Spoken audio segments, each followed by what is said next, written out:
so prayerful, but I'll do it.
Woo!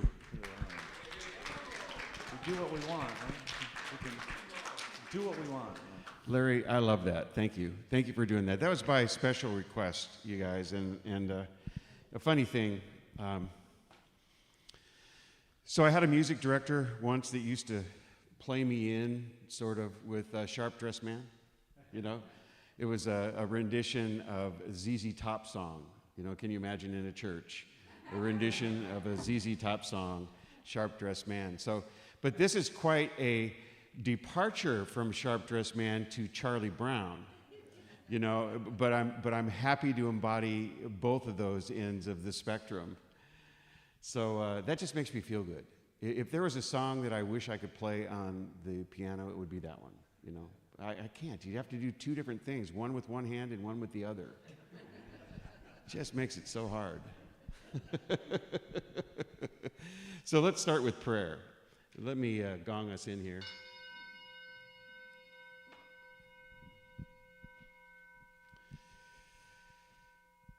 Let's take a nice deep breath and release it.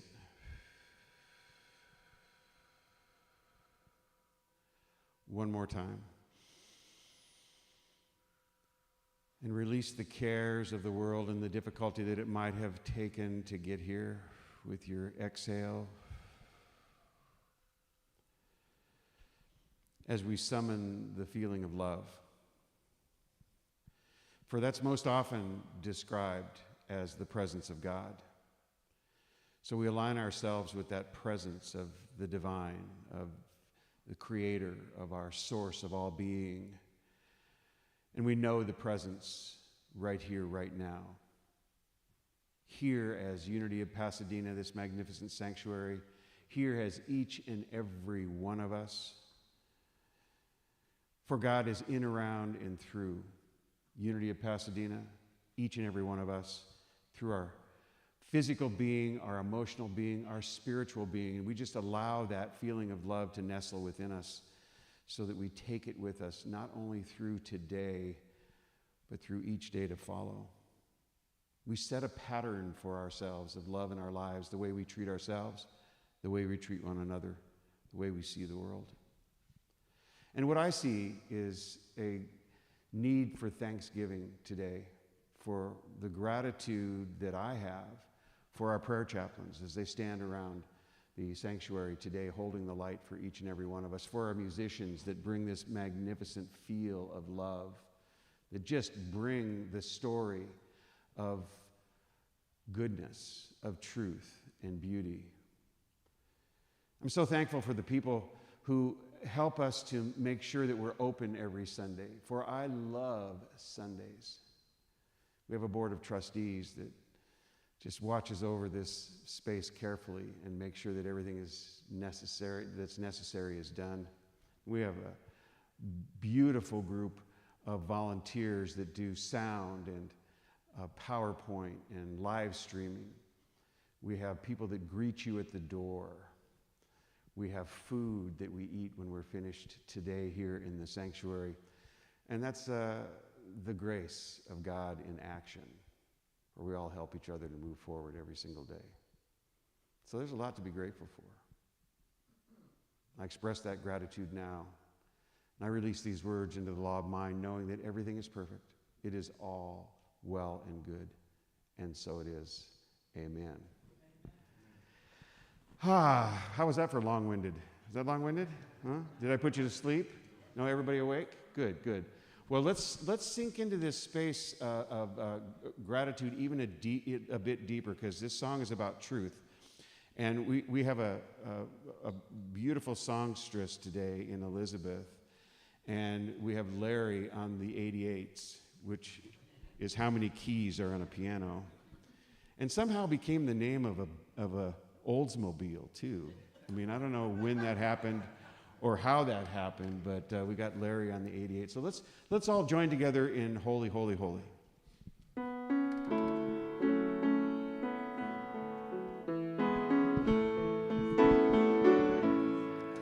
We are holy, holy, holy. We are holy, holy, holy. We are holy, holy, holy. We are whole. You are holy, holy, holy. You are holy, holy, holy. You are holy, holy, holy. You are whole. Spirit divine, come to me, feeling love, healing me. Open my heart, allow me to see beauty and love lives in me. Holy, holy, holy. I am holy, holy, holy. I am holy, holy, holy. I am whole. I am holy, holy, holy. I am holy. I am holy. Holy. I am whole.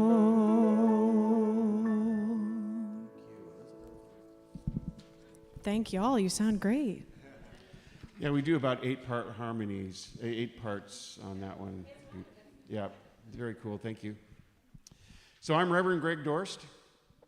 So nice to see you. So nice to have you here at Unity of Pasadena. It's a great place to be. It's a beautiful day outside. And, you know, we get to see that in here. You know, you look up here at the stage and you see these magnificent plants that are enjoying the sunshine as much as we are. They're just loving a good fall day. We're very thankful for it. So we have a beautiful tradition of honoring the one. We see everything as a single, powerful entity that is, in fact, an emanation of the Creator.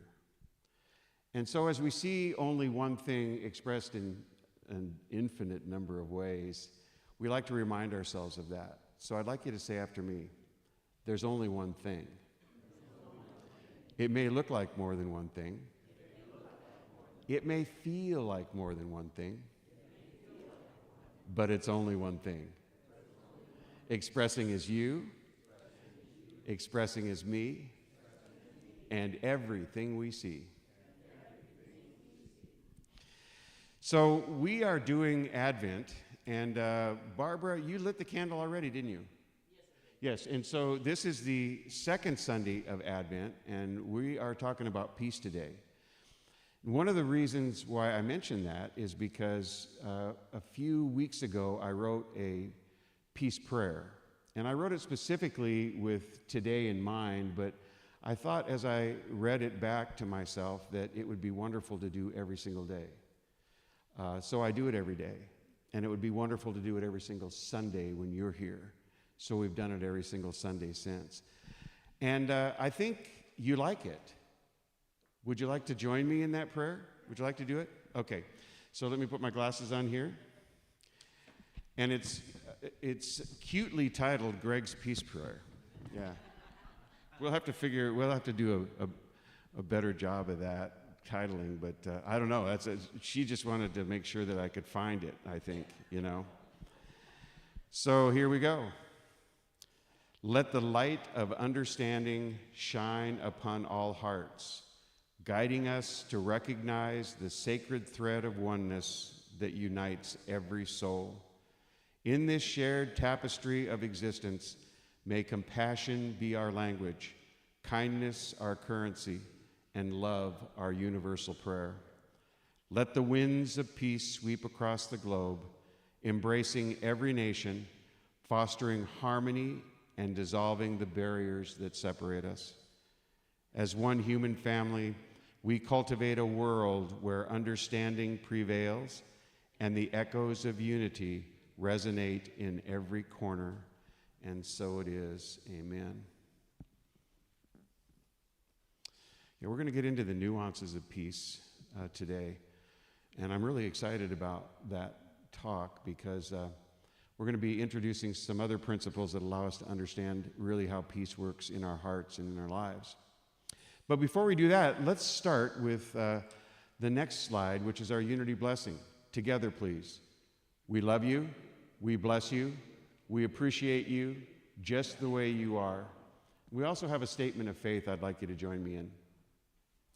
There is only one presence and one power active in my life and in the universe.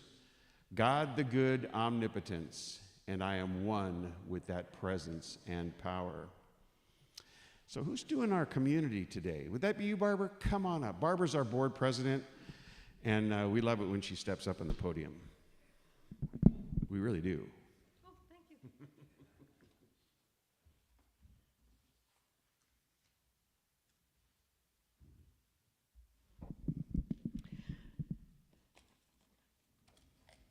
you. Okay, what did you do with my announcements? Okay. Yes. All right.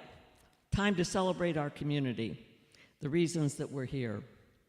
Let's affirm together our vision, which is envisioning a world powerfully transformed through the growing movement of shared spiritual awakening. And our mission, which is transforming lives by living and sharing our inner truth of divine wisdom, compassion, and love by using practical spiritual principles. And what are our 4 core values? Creating community, living love, teaching truth, and serving spirit. And since we are a community, there's always lots of different updates going on. And I hope you got your new December bulletin, which has many of them in it. And speaking of community, how many people were here Wednesday evening?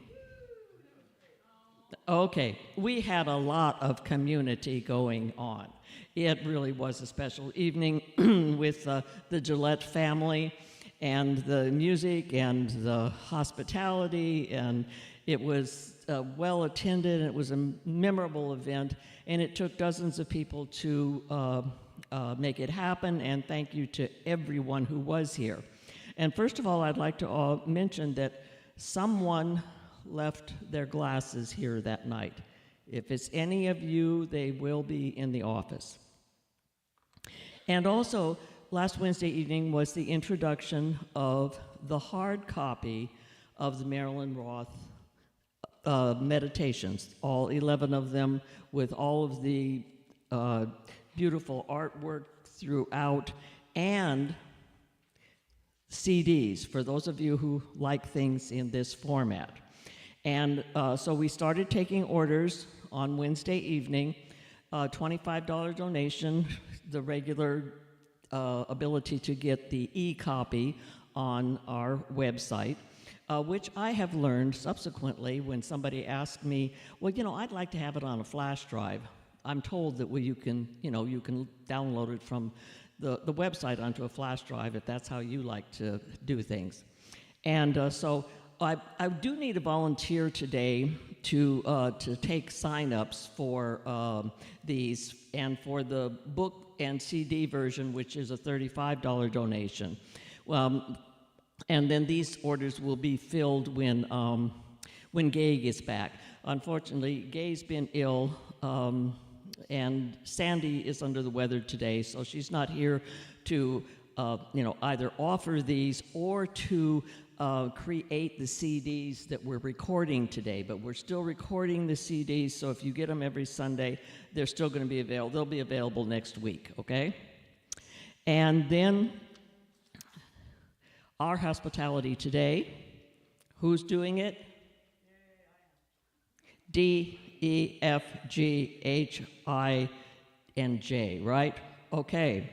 Thank you, everyone, for doing that. And next Sunday, which is the 17th, our friends from Theater Americana are going to entertain us during our hospitality hour. They have prepared about a 40-minute program that'll start at noon. We can continue eating, and they will start singing. So you really won't want to miss that. They've put together a program especially for us. It's a country Christmas. And then the following Sunday is Christmas Eve. And that's our hospitality time is going to be tamales and carols. So on that day, the board, said that we would provide the tamales. Well, in order to place an order, and Sandy's basically in charge of this also, we really do need to know how many people approximately are planning to attend. So, again, I need another volunteer today during hospitality time to handle this sign up. We just need your name, the number of people planning to attend, and your phone number, so that, like, if we've got options to give you, we can give you a call and ask you what your options are. So, Jackie, thank you so very much. All right. And then New Year's Eve, we have again our wonderful burning bowl ceremony. And Reverend Greg again is giving the Unity Way of Life class on January 27th on a Saturday, 10 to noon. And that'll be the last one before the annual general membership meeting, where you do need to be a member in order to vote on anything that needs a vote. And so this class is the only real prerequisite we have in Unity in this community to become a member. So it would be your last chance before an annual meeting to fulfill that requirement. And into February, we have Gal Sassoon returning with his approach on how to improve our connections with each other in February. And the flyers are already available. Online registration is set up. And Charmaine is here to handle any cash or check registrations even today. And now, with all of that excitement, I guess it's time to calm down a bit and move into our daily word and meditation time. And today, Bill will be reading our daily word for the second Sunday in Advent, followed by Clifta leading us in meditation.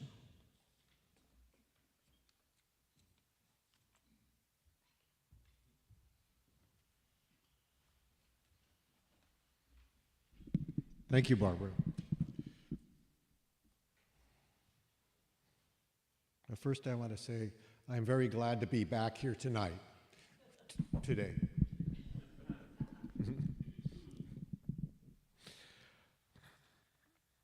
Today's word is peace. Peace is the song of my heart. As the Advent journey continues, I seek to embrace peace. No matter what might be happening around me, I can rise above that which troubles and distracts me. all that takes my attention away from my spiritual life and my relationship with God. Peace is always mine, an aspect of my divine identity. When peace feels far away, I take it as a cue to center myself in spirit. I return to the practices that calm my mind and open my heart. As I relax and enter the silence, I touch the peace and perfection of God and claim that peace as my own. Returning to activity, I carry peace with me. I bring harmony to my interactions, calm to my reactions, and tranquility to every corner of my life. I won't just be peaceful, I will be peace itself. May mercy, peace, and love be yours in abundance. Jude chapter 1, verse 2.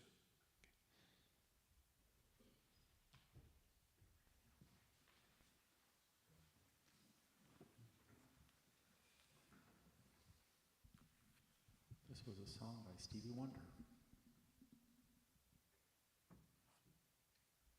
And this is Elizabeth Alonso. She's a friend of Christy as well, and she also was the music director of the Dorst Day Church. And you remember last week, Deborah Robin was the star of the Dorst Day Church. But this is the music director of the Dorst Day Show.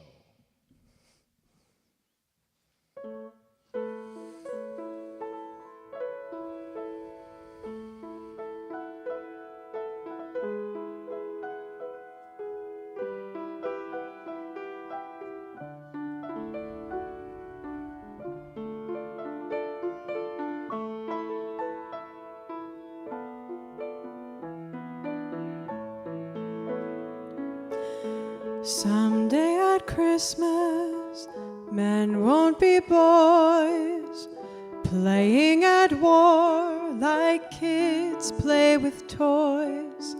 One warm December, our hearts will see a world where men are free.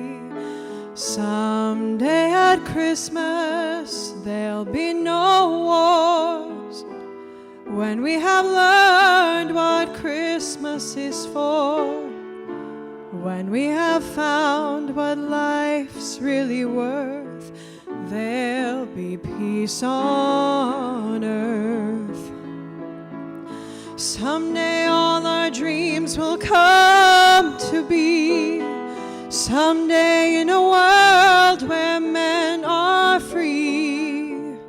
Maybe not in time for you and me, but someday at Christmas time.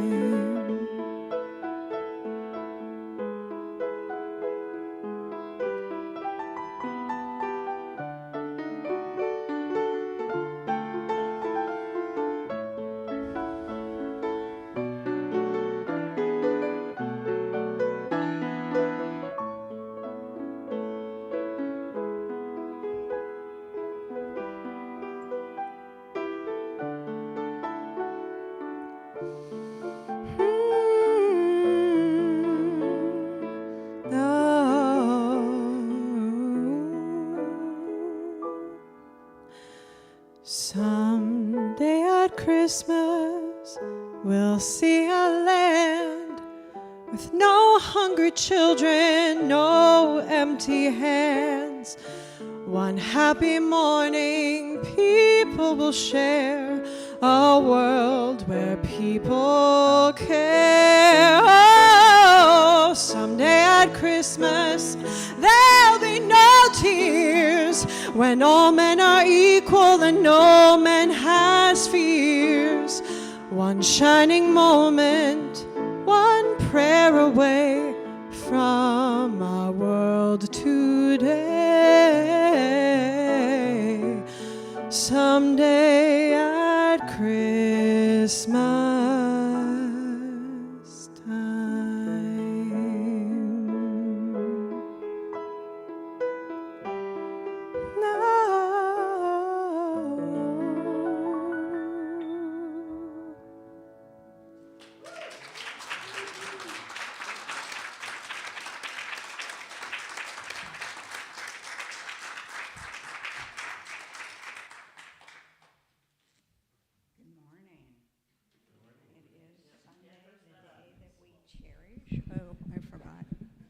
forgot I have to partner with this guy.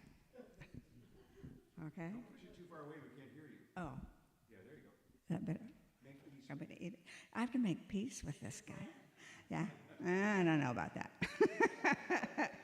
I don't know about that. Anyway, it is Sunday, and we all love Sundays, right?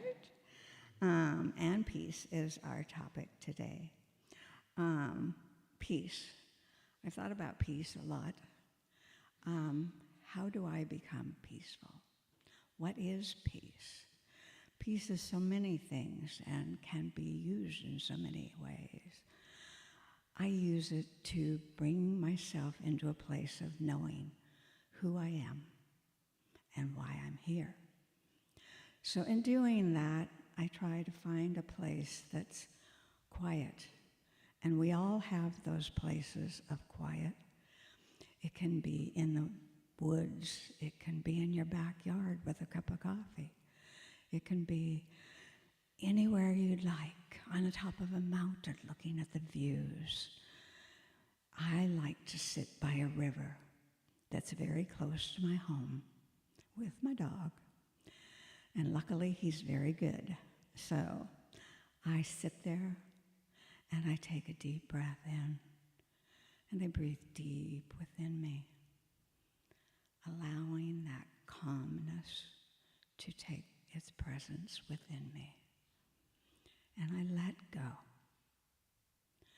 And I breathe in again. And I hold it.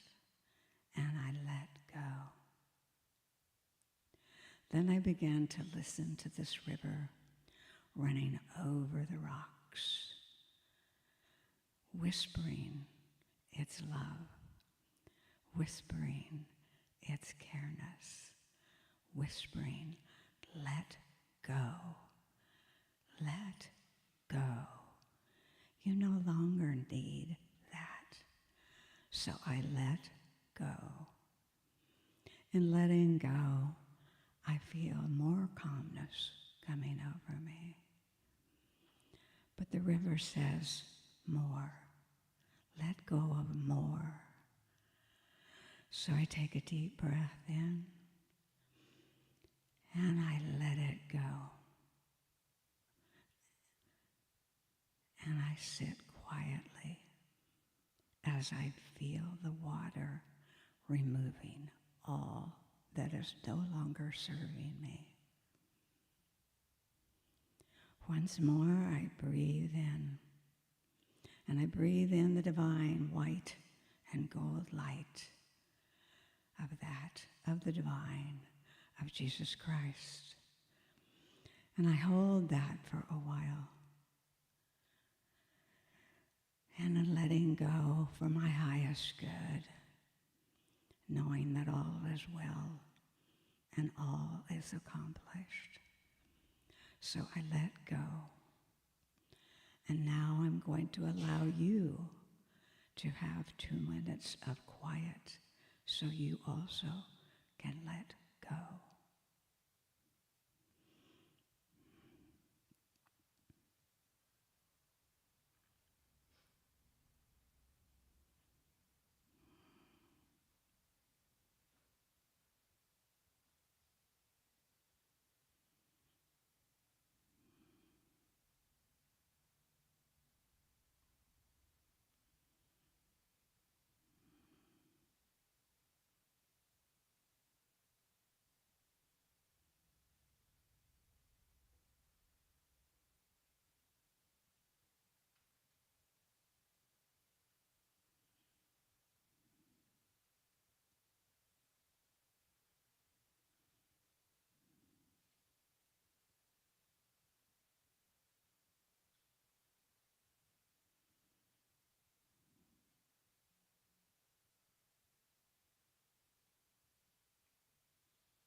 Okay, it's time to come back.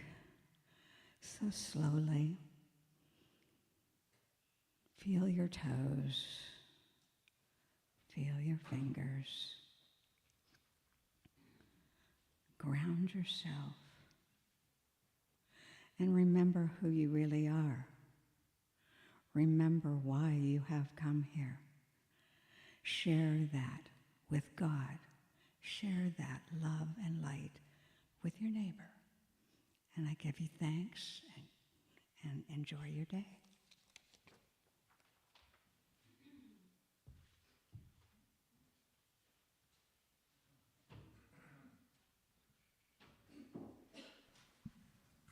Okay, this piece is based on a melody by J.S. Bach.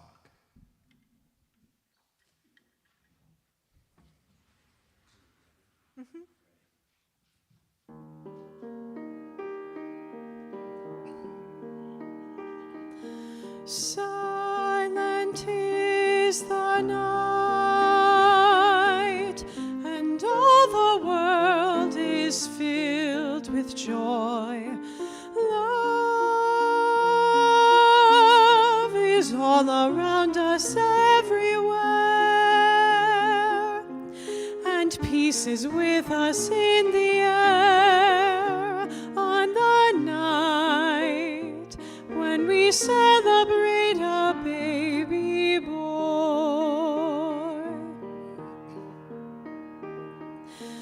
Still, still, still, on the night that is filled with joy,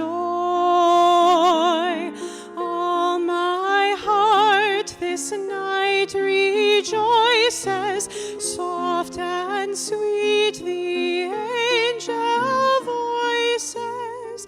Still, still, still, when we celebrate a baby boy.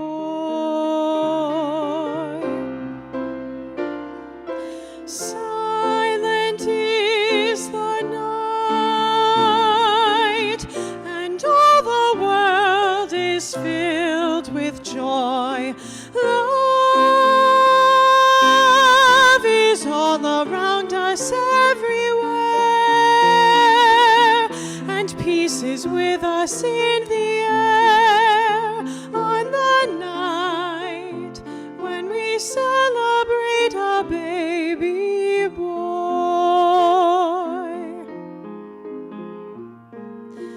Still, still, still, on a night that is filled with joy,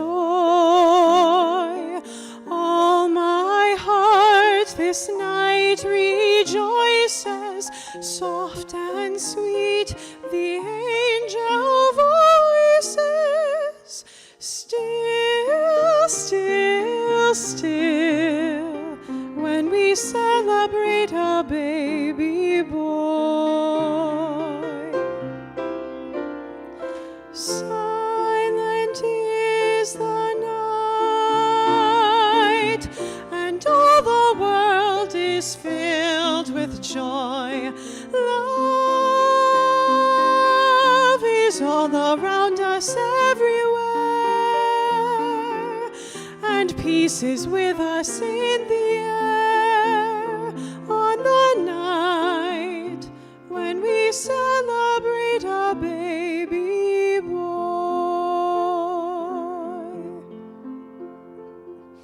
Silent is the night when we celebrate a baby boy.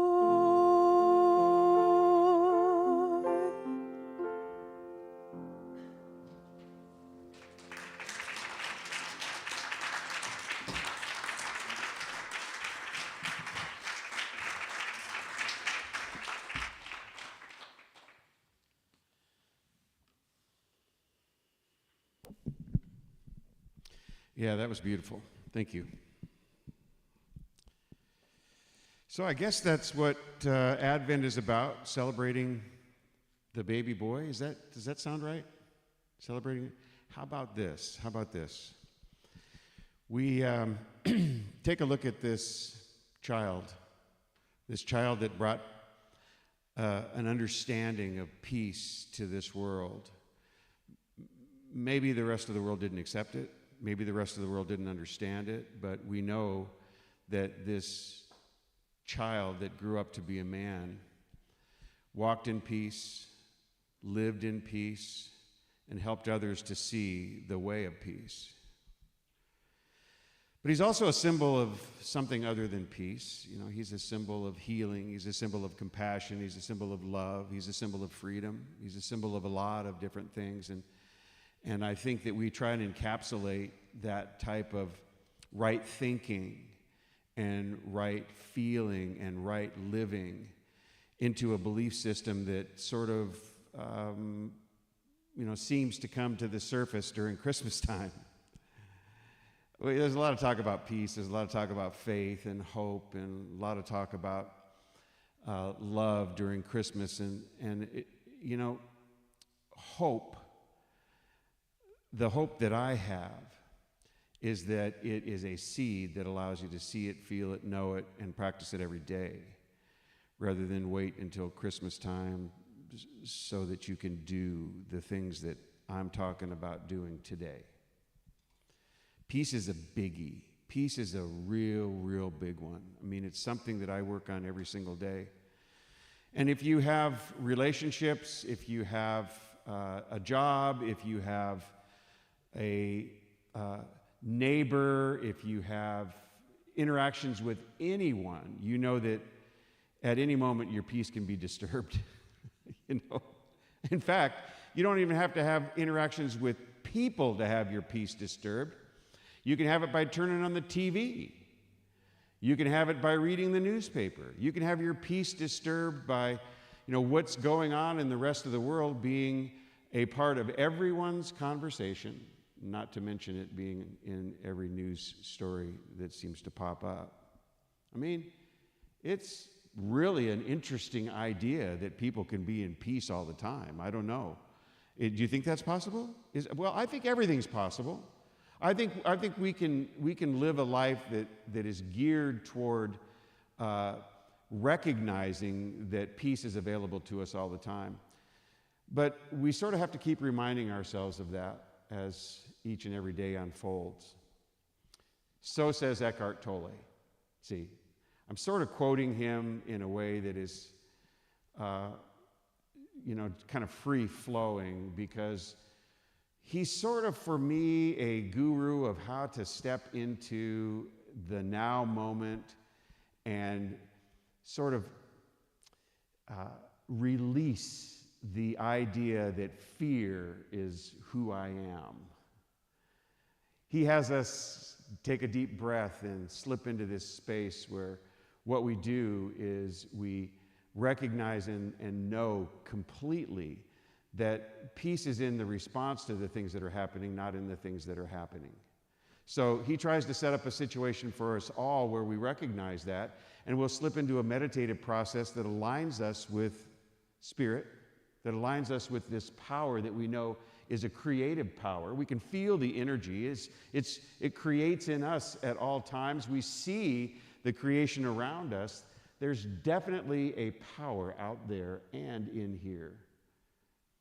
And Eckhart wants us to align with that so that we can find some peace in our lives, so that we can nestle into this space where we know that everything's okay in the now moment.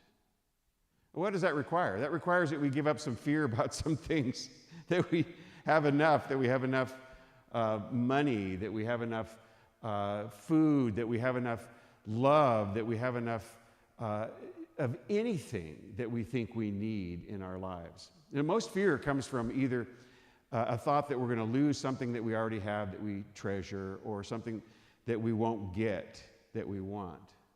So, I mean, those fears, generally speaking, are aligned into those two categories. We won't get something we want, or we're going to lose something we like, or love, or have. And what Eckhart wants us to do is sink into that space where we know that all of that is just window dressing for now.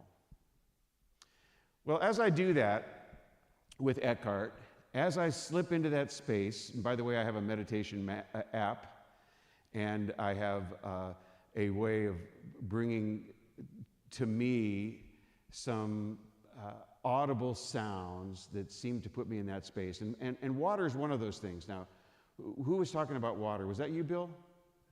Oh, it was Clifton talking about water. And we did a month's worth of talks about water and how we could be more like water, how we could be more flexible, how we could be more adaptive, how we can do things that water does to just be. But that's what he asks us to do. He asks us to just be, and so I try to just be. And then my mind starts to eat me up.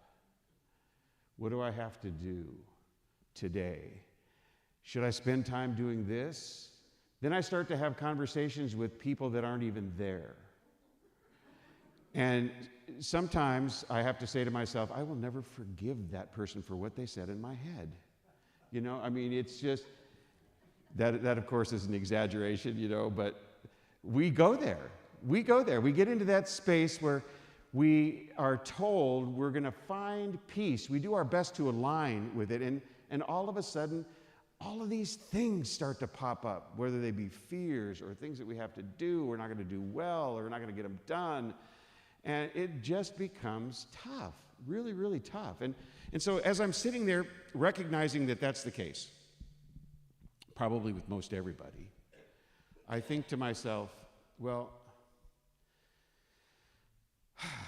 you're going to like this. What would Jesus do?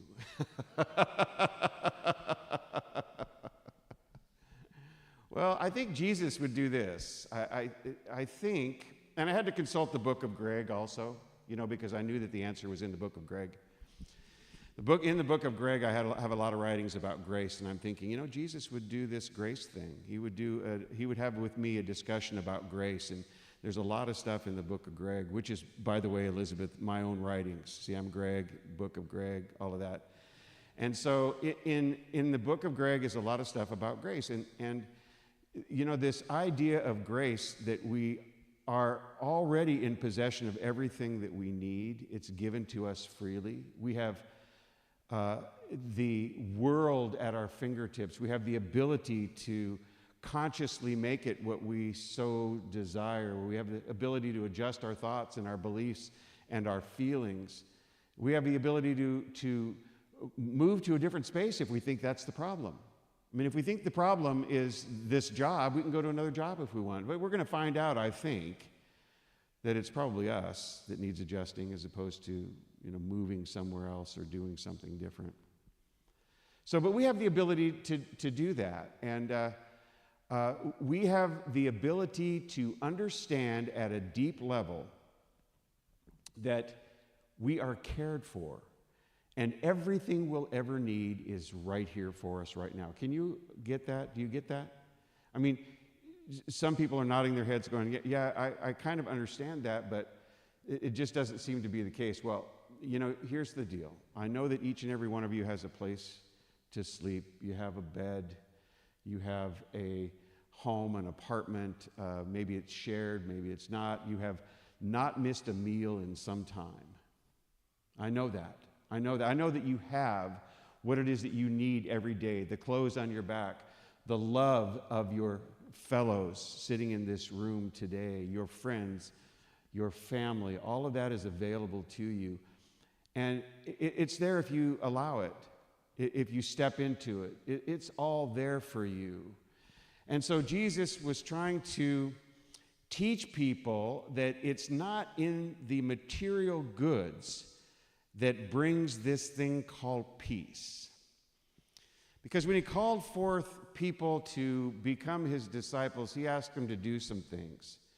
He asked them to leave all that stuff that they were doing behind, whether it was property or their fishing nets or their boats or whatever it was. In fact, there was a very rich person that came to him and says, what will it take for me to become a disciple of yours? And Jesus says, well, take all your stuff and sell it, Take all your stuff and sell it. And Jesus was not saying that because he wanted us to be poor or wanted them to be poor. Jesus was saying that because he was trying to make a point that there is a grace out there, there is a power, there's a creative source and resource that brings everything you'll ever need to you. So I'm sure that once he had his disciples in front of him, all 12 or 11 or 10 or 100, who knows really how many there were, and started talking about all of these things I've just been talking about, the fears that need to be released about having enough, or having that extra set of clothes or shoes or whatever you think you need. You don't need that in order to have a peaceful, loving, caring life. I'm sure they looked at him and said, wow, he really wants us to be poor. He really does. And at that point in time, Jesus probably wondered, how is it that I'm going to impress upon people that you do have everything that you need? I mean, I can say it, to you. You've got everything you need. God provides everything that you'll ever need, and it's here right now for you. But what will it take for you to believe it? I mean, deep in your heart. Well, we know this, that he started to devise parables, little stories that he could tell to be sort of analogous of what it is that a person might understand about their own life. And he would say things like,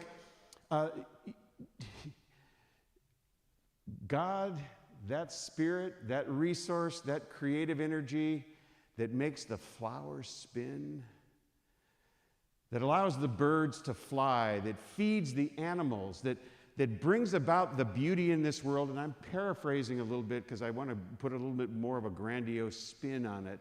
All of that stuff that you see out here, do you think that God loves you less than that? All of these things are being cared for. Life is pushing forward.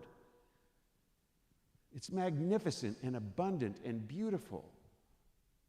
And they go, yeah, sure. You made us leave our stuff behind. And so he's got to say things like, okay, all right, here's where your real gifts are. And he tells a parable of the talents. I don't want you to be poor. In fact, I'm telling you, do the best you can with what you have. That's the story of the talents. There were 3 men given certain amounts of money by a rich man and told to do something with it while he was away. And one of them said, oh man, I don't know what to do, so I'm going to bury this. I'm going to bury this money because I don't want to lose it. I was afraid to live life. The next one took his and invested it in something that brought him, a few, they call them talents. Let's call them, any kind of money, but that's what it was. And he invested it in something, and it brought, double what he invested it in. And then there was one who invested it in something really fantastic, and he was able to multiply what he had been given many, many times. Well, the moral of the story is that the one that didn't do anything with the money was shunned. Took everything that he had been given in life, the ability to receive, the ability to say thank you, the ability to help other people to do things, and just threw it all away. That's not what we're asked to do. And then the others were congratulated for having done something with the gifts they'd been given. So I'm sure he said that, and they go, oh, wow, did that really happen? And Jesus would have to say, well, I don't know. It's maybe happening all the time. I'm telling you something that maybe never really happened, but is happening all the time in you, in people.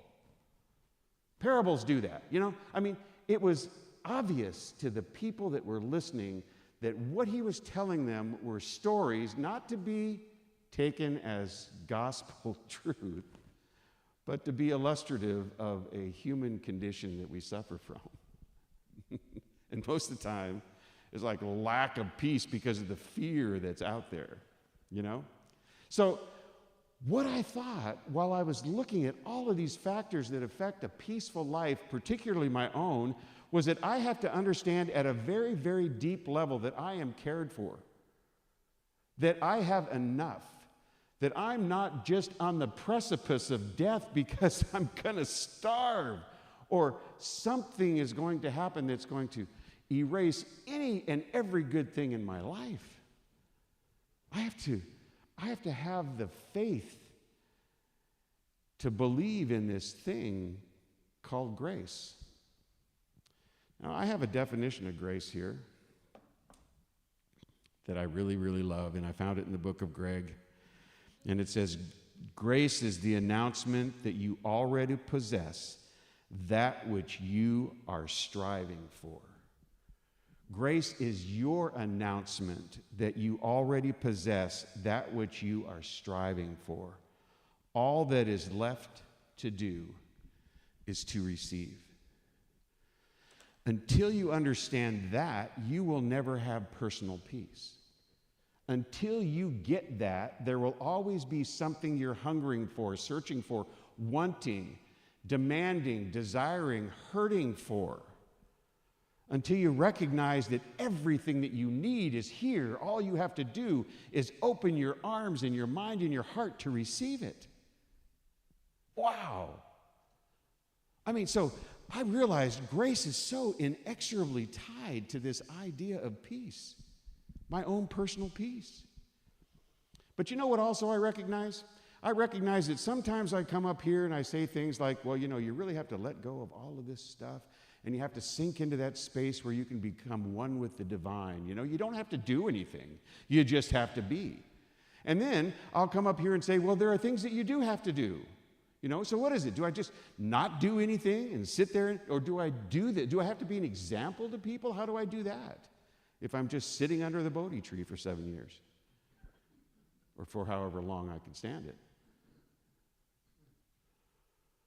I mean, it is a really interesting discussion. And then I realized that, well, there are different types of ways to show this peace thing. There are peacekeepers, which is, I'm the one trying to keep the peace in my own life, in my own heart, in my own mind, in my own space. And then there are peacemakers who try and share what I know and what I can do to bring about a peaceful situation. Sometimes what it means is that I'm introducing people to other people. Sometimes being a peacemaker means, gosh, here's a space where we can meet and where we can share the goodness of life and actually feel a genuine sense of peace. That's what I feel when I'm here. By the way, if you're on live stream, that's what you'll feel when you're here too. Yeah. I mean, this peacemaker and peacekeeper thing kind of puts a new spin on it. I think I need to be both. I think I need to do those things as well as feel those things. Yeah. But you know, I have to give up the idea that I don't have enough. Wow, that's tough. You know, no matter how many times Jesus said it, in his parables and in his travels, we still don't get it today. We don't get it. So we have to have people like Willy Wonka tell us about it. Really. I mean, see, we're telling our own parables about Jesus' parables, which is really interesting because now we look at Jesus and go, I don't want to listen to that guy or whatever. That was 2,000 years ago. So let's update the parable, you know. The parable that I love, the parable of Willy Wonka that I love is the everlasting gobstopper. You guys remember that? The everlasting gobstopper, which is really a symbol of having everything you'll ever need in life. Here's one. All you need is one. And do you know what everybody did? They stole another one from him. All they needed was one. It was clear. This will get you everything you need for all of time. And yet, they were looking for a way to get another one. Whew. Does that just encapsulate society today? Does that encapsulate what was going on back then as well? And here's the kicker. Here's the kicker. In the final analysis, Willy Wonka said to the people that took another everlasting gobstopper, you get nothing. Wow. wow, what an end to the parable of Willy Wonka, you know? I mean, if you're greedy and in fear and you step into this and try and take from others instead of being the giver and one who is comfortable with what's going on in their lives right now with what they have been given, then you get nothing.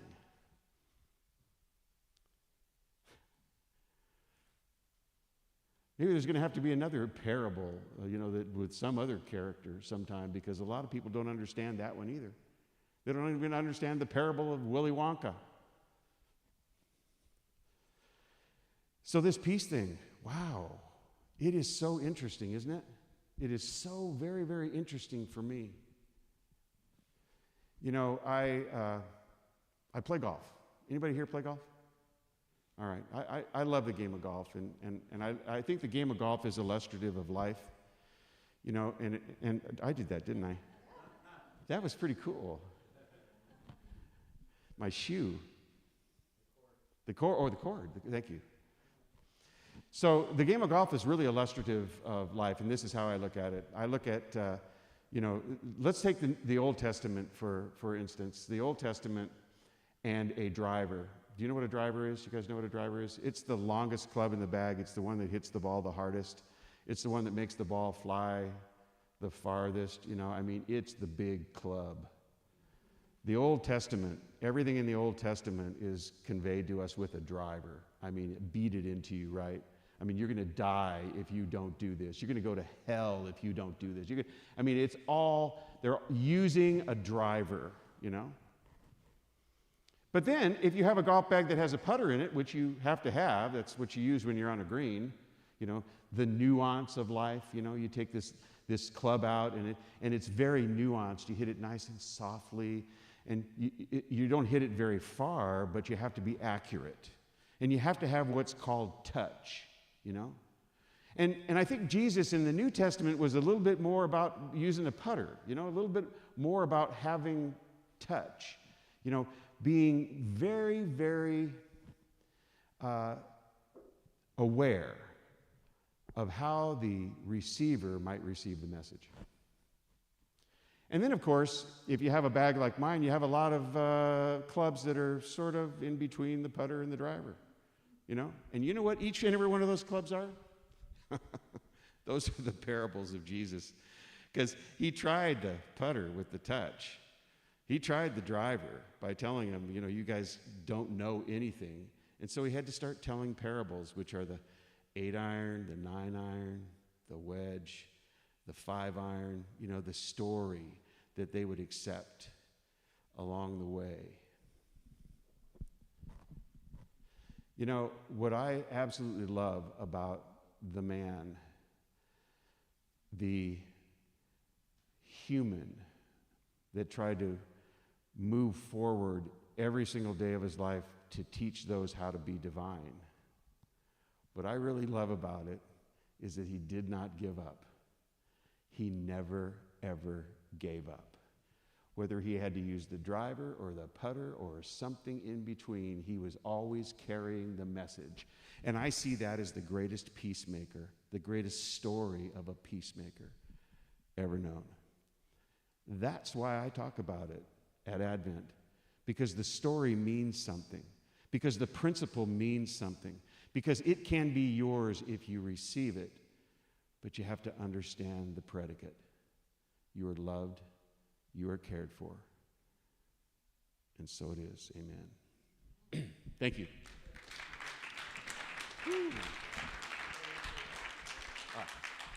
So I have to look at Jackie here, because I get so wrapped up in the things that I say, you guys know that I forget what's next. So right now I get to bring our usherette up, because she is the queen of ushing today.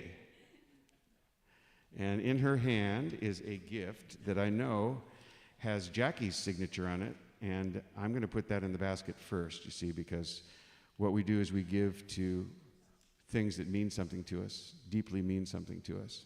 And the second thing is a list of people who are watching. Anita Arakawa, so glad you made it with us. Gosh, it's good to hear that you're here to know that you're here. Sue and Ron are here. Charles DeTurk is here. Mike O'Brien, doggone it, your seat's sitting right over here for you. Colleen Camano, how is it back there? Is it getting cold? Nice and warm in here. So nice to know that you're there. I'm going to put that right there too. So we have a community giving statement that it's all about understanding and knowing that we have enough. And when we do, we're grateful to give to something that really means something to us.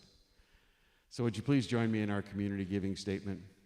God is the source of my overflowing supply, and I am grateful. And so it is. Would you grace us with a song? Take it away, Larry.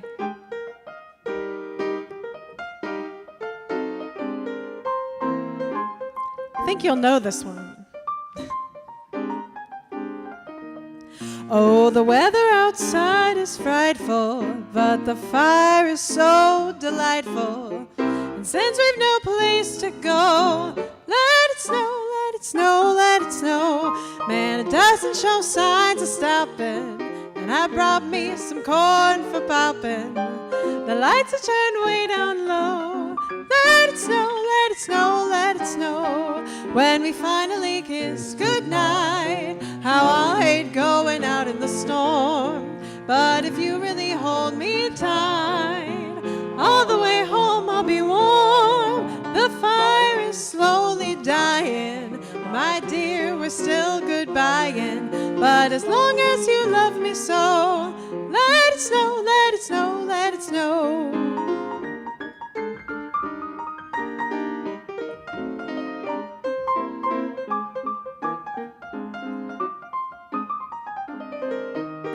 Man, it doesn't show signs of stopping, and I brought me some corn for popping. The lights are turned way down low. Let it snow, let it snow, let it snow. When we finally kiss goodnight, how I'll hate going out in the storm. But if you really hold me tight, all the way home I'll be warm. And the fire is slowly dying, and my dear, we're still goodbying.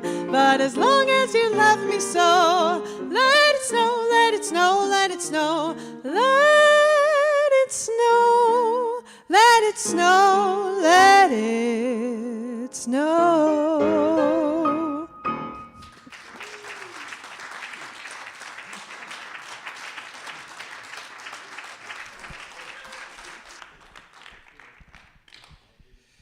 Well, today may not be a snow day.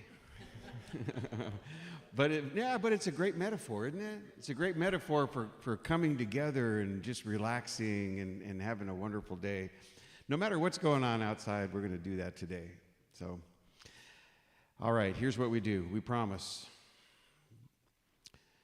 to utilize these tithes and treasures with integrity, to utilize them for the benefit of Unity of Pasadena as a community and the magnificent community that surrounds us, to help those who are in need in certain areas of this community outside of Unity of Pasadena, for we are connected to that community as well and connected to the world. We take these tithes and treasures, and we utilize them in ways that are magnificent to allow ourselves to transform and become that which will be a consciousness of love, peace, of compassion, and grace. And as we do that, people are drawn to us like magnets. As we do that, a consciousness begins to permeate this community and the community at large, and that's what we're looking for, and that's what we do. So with great thanksgiving, I release these words, knowing they're already done. Please join me by saying, and so it is. Amen. Thank you. All right, well, we're going to sing a song, aren't we? What song are we going to sing after we do? We're going to sing the peace song. Great. We are going to do a silent unity prayer for protection before we sing the peace song together. So I'd like you to stand for that, please. So please join me. The light of God surrounds us. I am light. The love of God enfolds us. I am love. The power of God protects us. I am power. The presence of God watches over us. I am presence. Wherever I am, God is. I am divine, and all is well.